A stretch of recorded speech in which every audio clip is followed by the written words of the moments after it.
అందరికీ నమస్కారం. మన యాదవోలు ఛానల్ కి స్వాగతం. మన ఊరి అందాలను, మన కట్టుబాట్లను మరియు పల్లెటూరి జ్ఞాపకాలను మీ అందరితో పంచుకోవాలనే ఉద్దేశంతో ఈ ఛానల్ మొదలుపెట్టాము.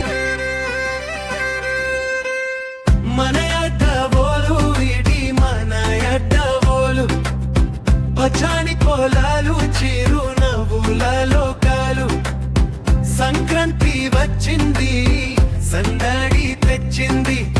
మన ఊరి అందర్నీ ప్రపంచానికి చూపింది. ముగ్గుల హరివిల్లు, ముంగిత సంబరం, బుల్లెమ్మల నవ్వులు, మట్టి పరిమళం. గొప్పెమ్మ పాటలు, గంగిరెడ్డు ఆటలు, అమ్మ చెట్టి పిండి వంట తీయని మాటలు. మన యాదవోలు, ఇది మన యాదవోలు. పచ్చని పొలాలు, చిరునవ్వుల లోకాలు.